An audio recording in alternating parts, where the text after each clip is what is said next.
Hello, everyone. A new week starts today, and logically, a new month also you can say, because the first was Saturday tha, or all of you were in the like weekend zone, you can say, right?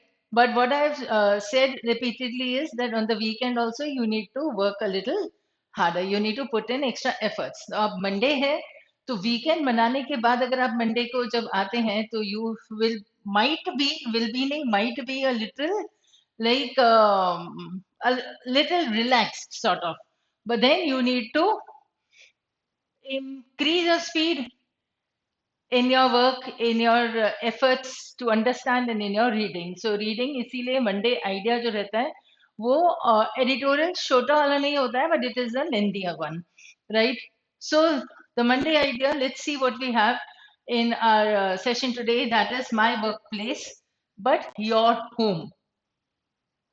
पर ये किसका होगा, किसका work place, किसका घर? तो घर हमारा और वर्क प्लेस किसका, कौन आके हमारे यहाँ काम करते हैं, वो उन सब के लिए वो वर्क प्लेस है, और हमारा तो घर है वो, right? So accordingly understand.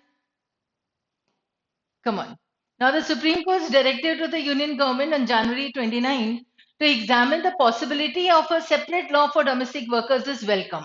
So, the author says the possibility there would be a separate law, and this Supreme Court mentions it only का possibility है. तो यही बात author को अच्छी लगी और वो खुश हो गया. So, it is welcome. Now, the bench ordered the center to form an interministerial committee to consider the desirability of recommending a legal framework for the benefit, protection, and regulation of the rights of domestic workers. Now, the inverted commas means this is something that is directly given by the court. And what does the court say? So, it came up with a committee, order किया कि committee बननी चाहिए, जो बताएंगे ये consider करेंगे कि इनके लिए एक लीगल फ्रेमवर्क अलग से, मतलब एक लॉ चाहिए या नहीं चाहिए, या रिक्वायर्ड है या नहीं है, desirability for the rights of the domestic workers, right? Now, the court took note of the vulnerability of domestic workers because of the lack of regulations. So, this sentence becomes a reason for the point that it has established. So, the author says that the court has ordered a committee, but for what? A separate law. And then the author comes up with his opinion also that yes, this is a welcome step taken by the Supreme Court. Reason इस तरफ मतलब वो point out क्यों हुआ, ऐसा क्या हो रहा था? तो this lack of regulation. Now, the bench highlighted the exclusion of domestic workers from labor laws, such as the Minimum Wages Act and the Equal Remuneration Act. Domestic workers इससे बाहर हैं, मतलब एक्सक्लूडेड. तो सोचो ऑथर का argument क्या होगा कि डोमेस्टिक वर्कर्स को भी इसमें लाना चाहिए.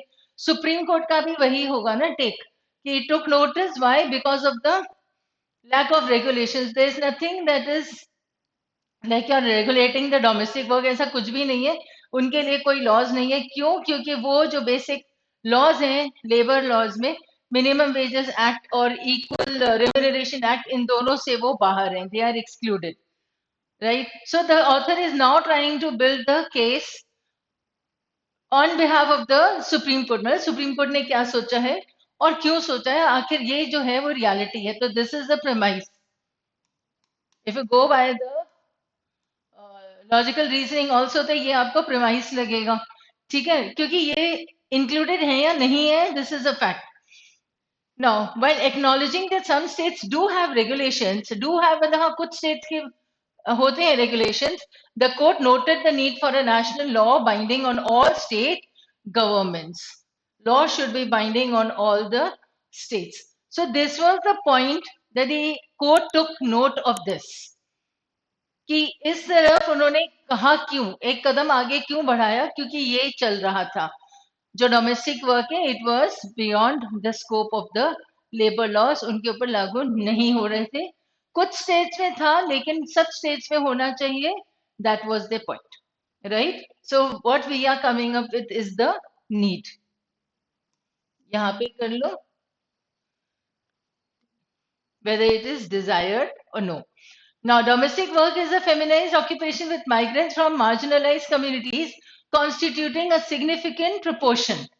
ठीक है, marginalized communities means already those communities which are not in the mainstream of the society, वो ऐसे ही margins पे होते हैं. अगर margins पे होते हैं तो वो वैसे ही excluded है, फिर labor laws से भी उन्हें exclude कर देते हैं, तो this becomes a problem, right? So wage rates and other non-wage benefits vary depending on the task and the nature of employment. Wages for a given task vary. Even within the same locality, low wages, unfair working conditions, obligation to perform additional tasks, and increased workloads without extra compensation are key characteristics. Job insecurity and complete absence of social security, कुछ भी नहीं है. Measures force the workers to accept vulnerable working conditions. उनकी security के लिए कुछ भी नहीं है. That is the basic point, and therefore they are forced. This is the second point, and this complete is giving you the explanation or the reasoning that things vary, benefits vary. So first paragraph में ये था कि conditions कैसी भी हैं वहां पर labour law से वैसे ही बाहर है, और कौन लोग हैं इसमें डोमेस्टिक वर्क में, मार्जिनलाइज लोग हैं. लेबर लॉ से बाहर होते हैं, उनके पास सिक्योरिटी भी कुछ नहीं होती. तो all this is the reasoning to establish the point that yes, there is a desirability for a separate law for the domestic workers. Now, the deep-rooted social understanding that domestic work is a skill that all women should possess underlies the invisibility and undervaluation of workers.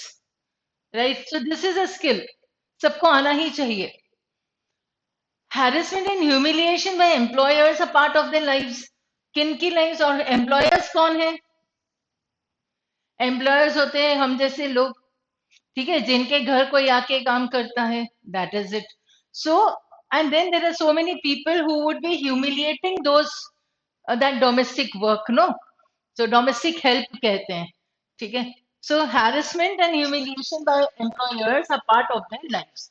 The mistreatment of domestic workers rarely gets reported. So humiliation, mistreatment, harassment, और फिर rarely gets reported, तो report भी नहीं होती है. Such incidents receive occasional public attention, सिर्फ occasional होता है, followed by promises to regulate the occupation. India is yet to ratify the ILO Convention 189 on domestic workers. अभी भी काम करना इंडिया का बाकी है इस पे.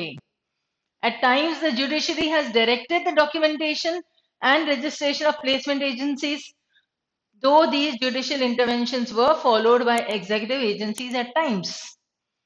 देखो, 2 बार ऑथर ने एट टाइम्स बोला, तो what can we derive from it? That though it had started but then it has not been continued. तो फॉलोअप भी नहीं हुआ है, कंटिन्यू भी नहीं हुआ है, और ऐसे भी नहीं कि वो इम्प्लीमेंट हुआ है हर जगह पे. तभी उसने कहा था पहले ही कि कुछ कुछ स्टेट्स हैं जो कि इसे फॉलो कर रहे हैं, but then it is not like binding all the states on this matter, no. So again, the complete paragraph is giving you the reasoning of why that separate law is required for the domestic work.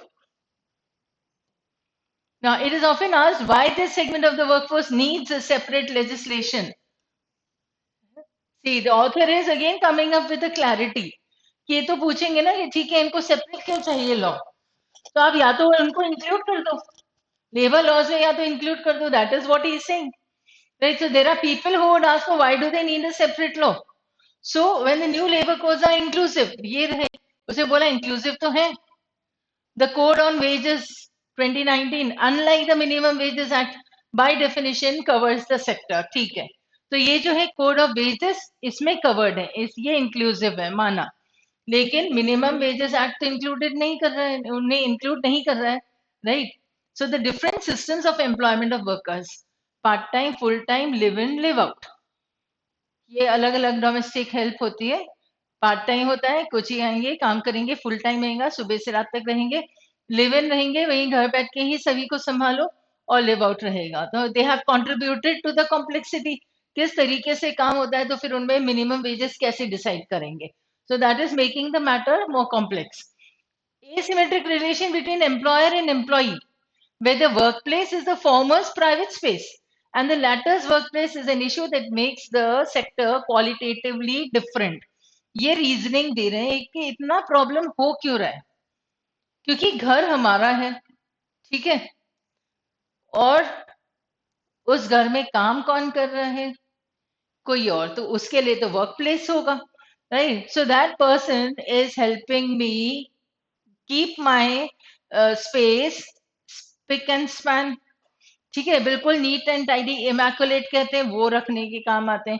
तो हम खुद नहीं करते हैं क्योंकि हम कोई और काम कर लेते हैं। So those people will do. This is all how the economy would run, no?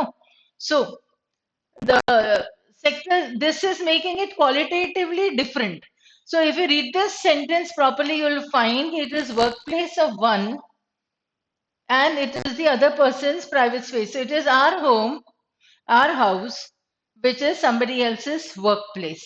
And therefore, the matter is different and therefore the matter is becoming complex because of the wages. ये दो चीजें इसने यहाँ पे कही है.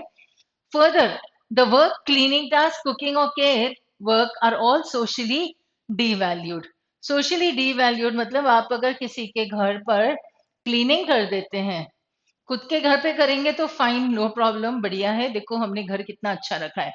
कोई और किसी और के घर जाके कोई करता है तो देन उसकी वैल्यूएशन इतनी नहीं होती. It seems that he is going और she is going somewhere else and working, उसकी वैल्यू इतनी नहीं होती है. This is what the main contention is. Now, definition of what constitutes domestic work needs to be worked out inclusively. अब पहले तो ये करो, वापस से उसने कहा है needs to be. So what is required? That all is being mentioned in the passage. So if all this is required, so what better than making a separate law for them? So one of the prerequisites, again prerequisite किसी को नहीं समझ में आएगा तो ये रहा need to. For enforcement of any labor regulation is proof of employment.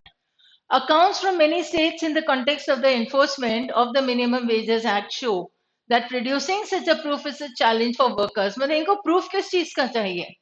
Employment का. और क्योंकि इन्हें employment का proof दिया ही नहीं जाता है, so wherever they need it, they can't come across with that proof. It becomes difficult for them.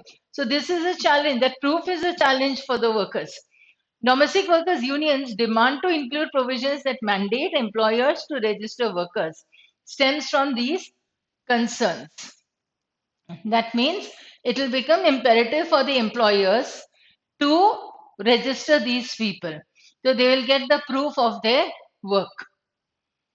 Now, resistance by employers needs to be taken into account. of employers भी resist करेंगे इस चीज को कि वो क्यों दे किसी को proof.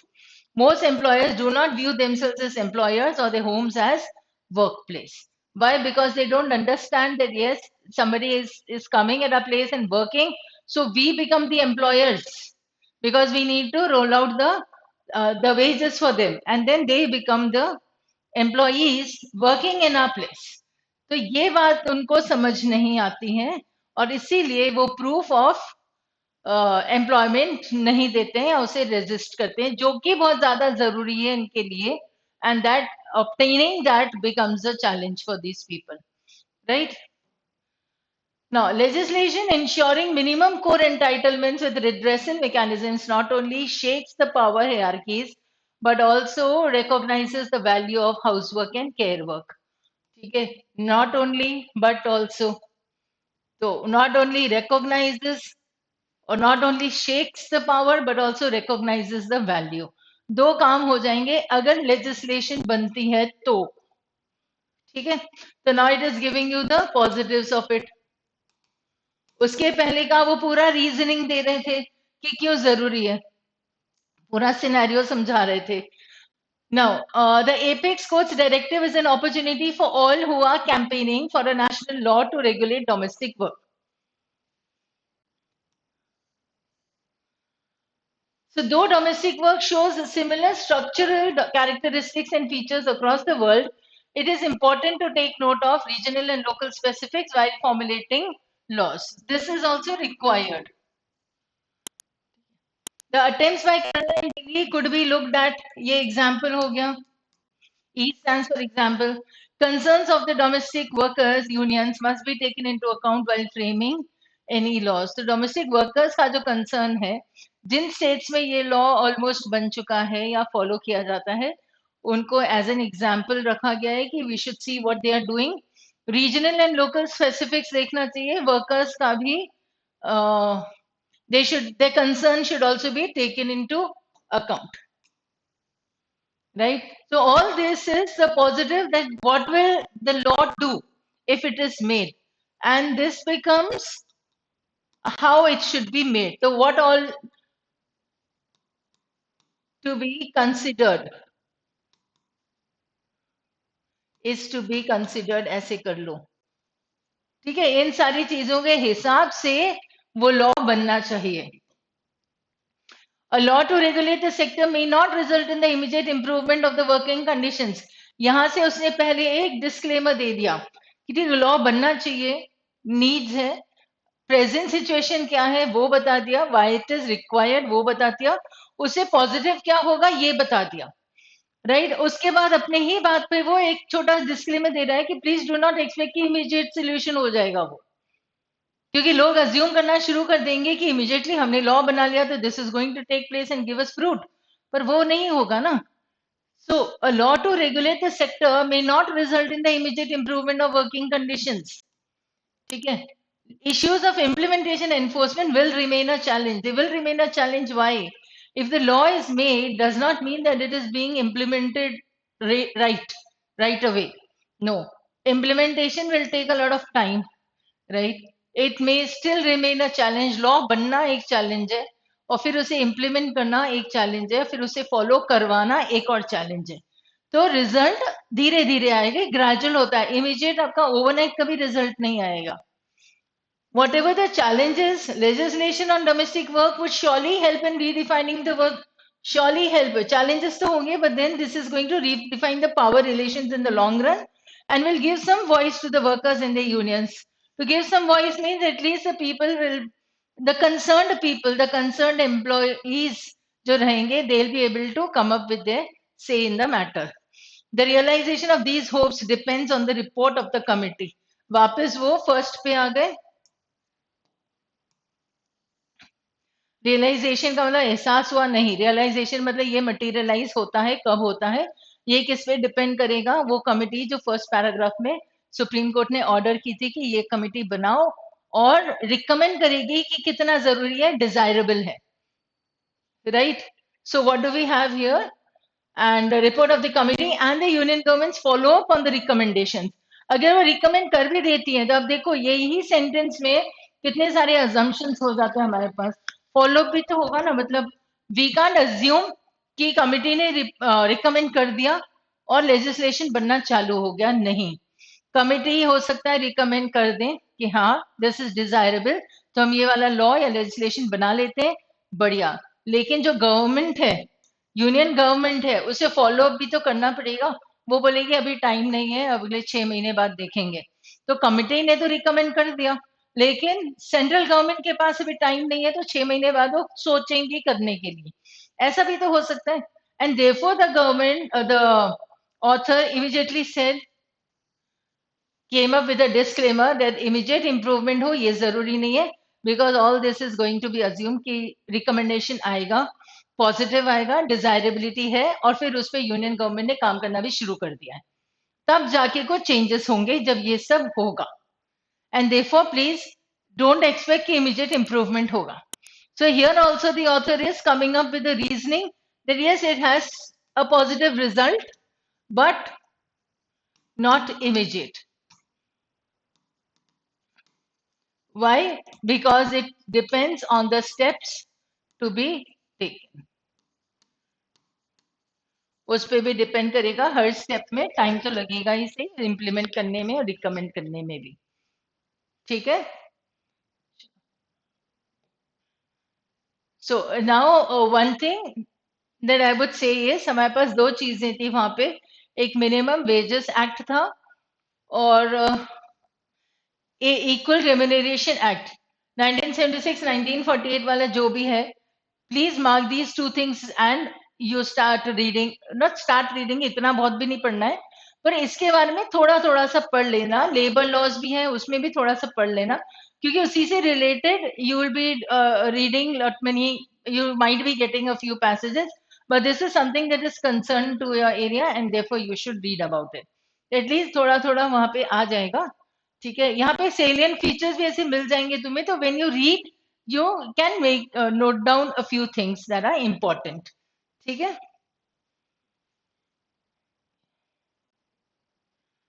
तो इक्वल रेम्यूनरेशन वाली बात होगा, central legislation, but you can read it in a complete detail.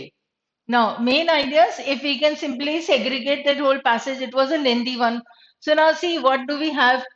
The Supreme Court comes up with this directive. ठीक है, तो क्या डायरेक्टिव है उनका?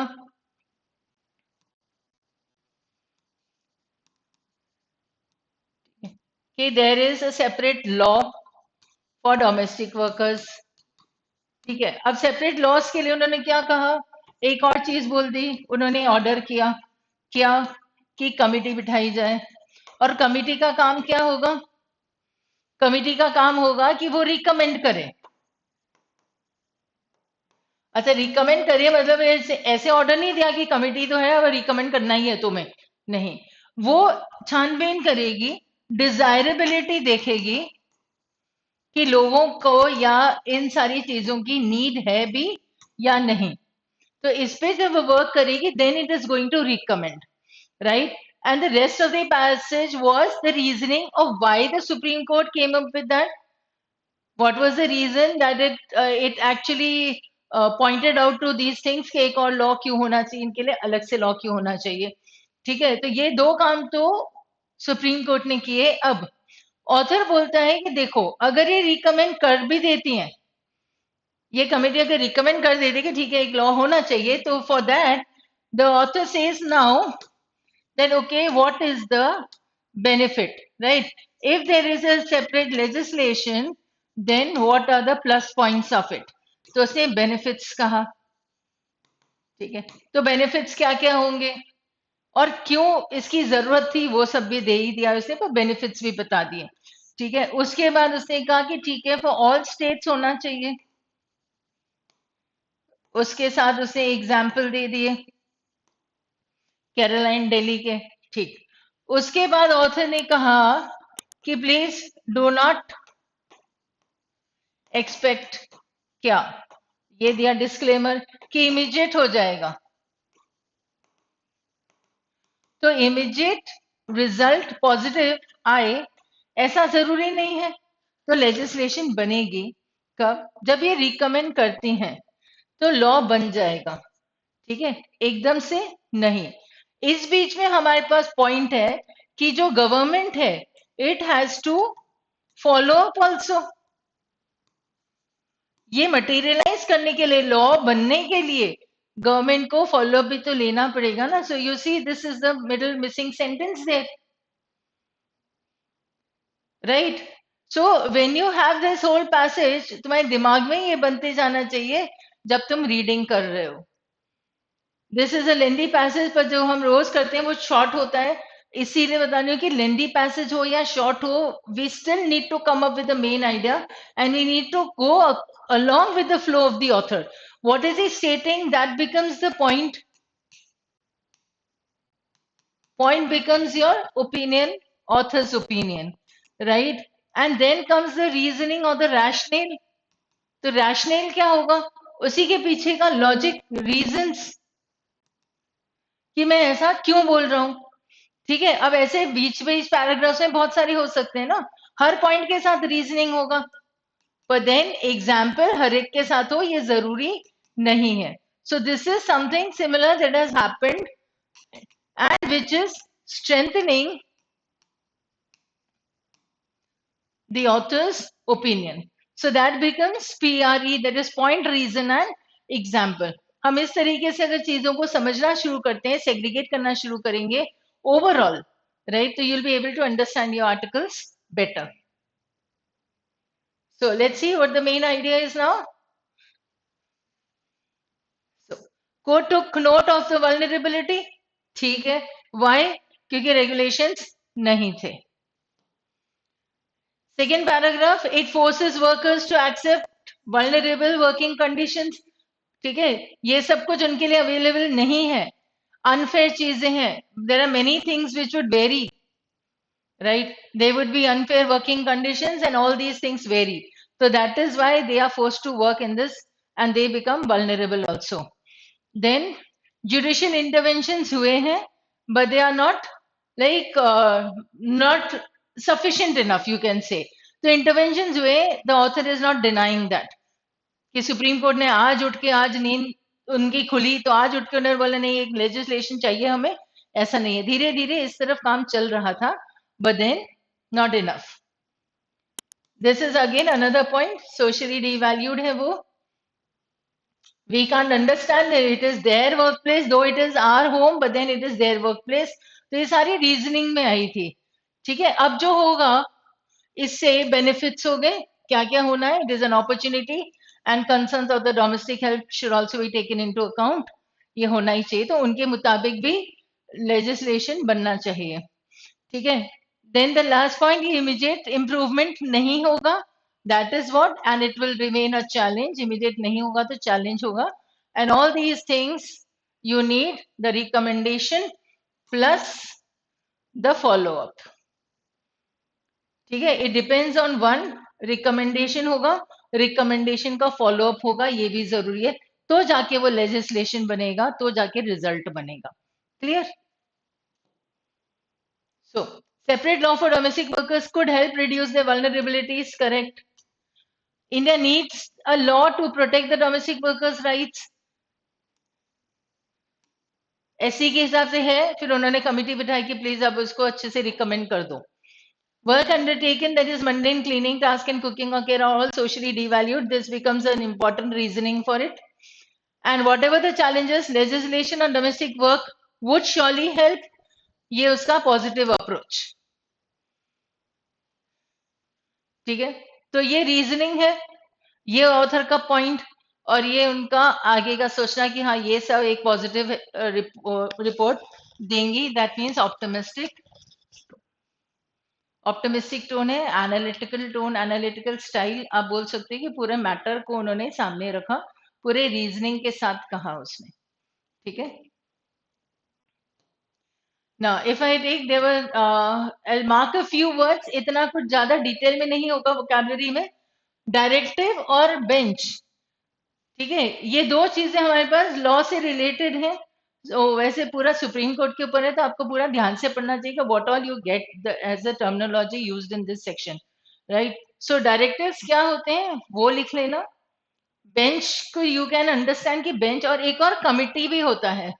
ठीक है, a committee constitutes, and what you can do is you can read on various committees also.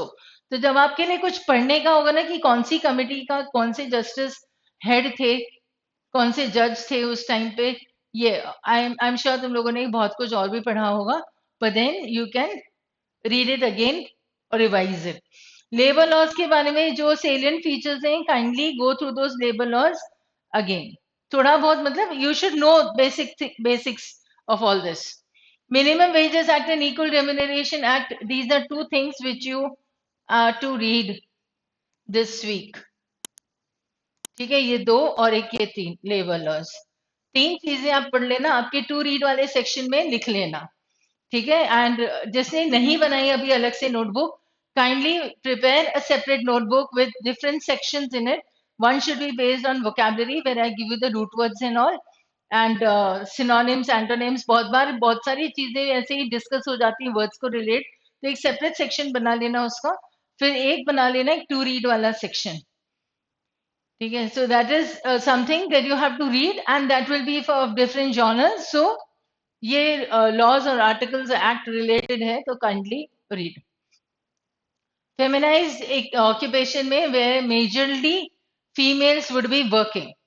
ठीक है, तो फेमी का मतलब हो जाएगा हमारे पास फीमेल्स.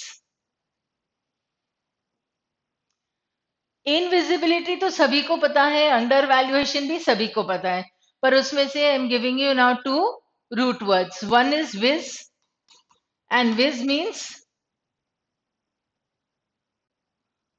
To see. ठीक है, तो यहां पर आ जाएगा आपके पास विजिबल, विजन, विजनरी. ठीक है, जो एक ना फोर साइटेड रहता है, जो आगे से देख सकता है कि आगे किस तरीके से जिंदगी या चलेगी। ठीक है। अब विज के साथ साथ आपके पास विड भी होता है, VID। And I think so I have given this to you a few days back. तो विड से वीडियो हो जाएगा।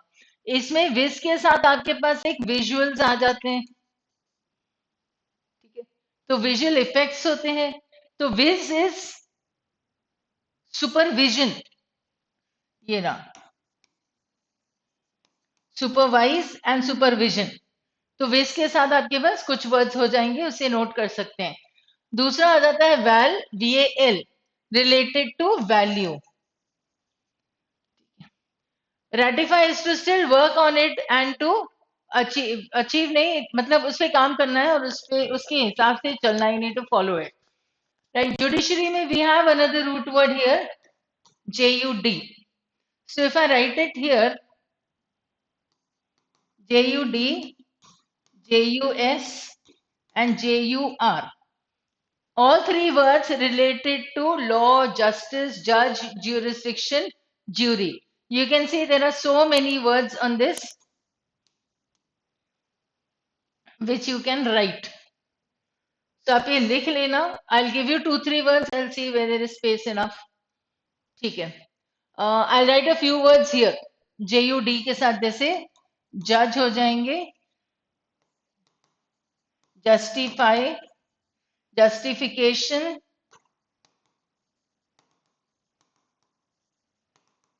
jury के साथ आपके jury, juries, jurisdiction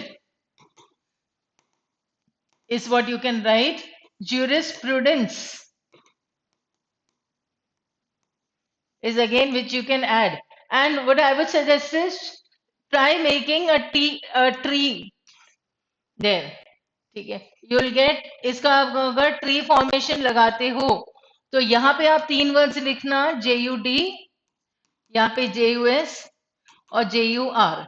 ठीक है, ये बड़ा मोटा सा है पेड़, पर क्योंकि इससे रिलेटेड बहुत सारे आपको वर्ड्स मिल जाएंगे। तो ये तो मैंने अभी कुछ ही वर्ड्स दिए। ठीक है, you still need to write down. तो लाइक जैसे जुडिशियल हो जाएगा, तो जुडिशियल, जुडिशियरी।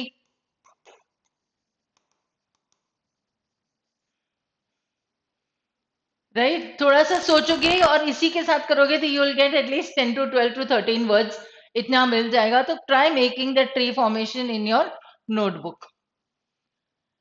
हाँ, code on wages, again this is something that you have to read, note down कर लेना। और ये सारी चीजें जो है ना, एक पूरा वीक है तुम्हारे पास पढ़ने के लिए, तो यू कैन रीड आराम से, एक एक करके पढ़ लो, या तो तीनों एक जॉनर से रिलेटेड एक टाइम पे पढ़ लेना। तो you will take hardly 40 minutes और 45 मिनट्स टू रीड।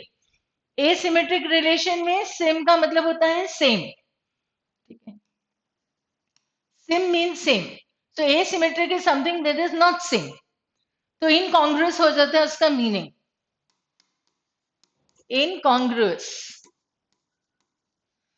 ठीक है, जो हमने कॉन्ग्रुएंट ट्रायंगल्स कभी ज्योमेट्री में किए हैं ना, कॉन्ग्रुएंट ट्रायंगल्स मतलब एक जैसे होते हैं, वो शायद ASA थ्योरम होता है, SAS होता है, SSS थ्योरम्स होते हैं, उसमें बहुत सारे। ठीक है, तो ये इनकॉन्ग्रुअस मतलब which is not similar. Enforcement, of course force word आपको समझ में आ जाता है। The point now is about the prefix EN, right? Now see, if I right ensure is to make sure, encourage is to make that person more courageous। ठीक है, किसी को करेज देना। endanger, किसी को खतरे में डालना। engender is to give rise to। ठीक है, फिर en के साथ और क्या हो जाएगा? envision, encircle। अभी हमने विजन किया था ना, तो envision यानी वी कैन सी नाउ कि आगे क्या होगा।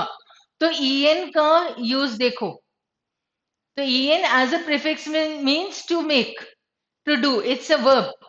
ठीक है, टू एनविजन समथिंग मतलब आगे का देखना, कुछ करना।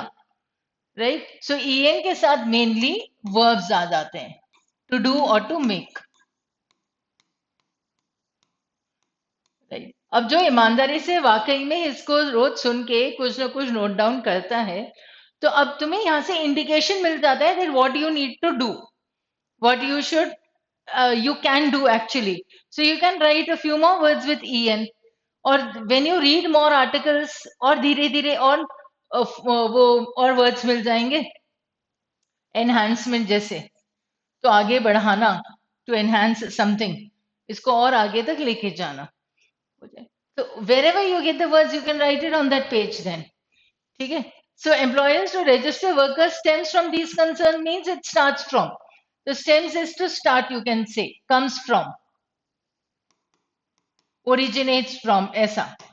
तो ऑलरेडी हमें मतलब सेंटेंस में से ही समझ में आ जाएगा वो.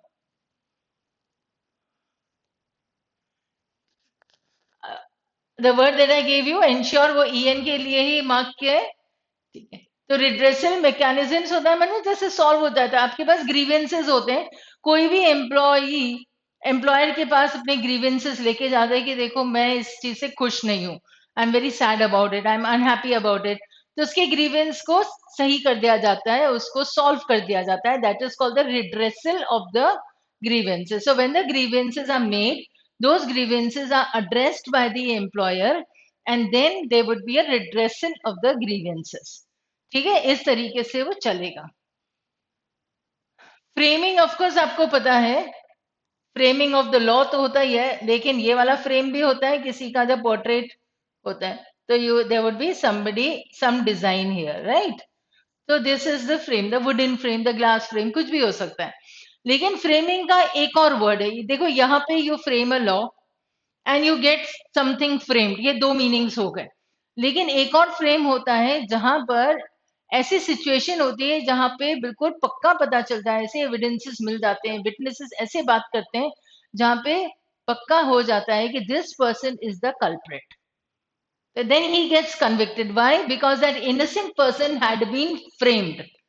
ठीक है. अब कंटेक्चुअली आप समझोगे तो देखो, यहां से लॉयर्स ने उन्हें फंसा दिया, यहां से पुलिस ने उन्हें फंसा दिया, यहां से सिस्टम्स, उनकी जो एनिमीज थे उन्होंने फंसाया. Now all these people will be conniving and the innocent person is here. उसको चारों तरफ से कर लिया. यहां से डॉक्टर्स भी, तो डॉक्टर्स ने मेडिकल रिपोर्ट जो ऑटोप्सी हुई थी वो चेंज कर दी, लॉयर्स पुलिस की तरफ. तो ये जब चारों लोग मिलके काम करते हैं और एक इनोसेंट पर्सन को फंसा देते हैं, that is also that he had been framed. He was an innocent person but he had been framed. Right? You get this meaning. So you have three meanings of this word. Secondly, now if I am into this example, so what are these people doing? They are actually conniving. उसे कन्नाइव कहते हैं जहां पर मिली भगत होना है ना, जैसे सब मिलके ही इसे फंसा रहे हैं, तो that is conniving. They are laying a trap for this innocent person, right. So all of these people are hand in glove. To be hand in glove with somebody, एक और इडियम हो जाता है इसके लिए. ठीक है. तो therefore I said make a separate section of words. तो आपके साथ ये सारी चीजें आप लिख भी सकोगे. ठीक है. That's all for today. काफी सारे words हो गए. I hope you are noting them down. Yes, I'm repeating this. So till then, I stay positive. Even I have to stay positive कि हाँ आप लोग कुछ ना कुछ तो लिख रहे हो. So stay positive, be positive, and stay logical and be logical always. And see you soon. Thank you.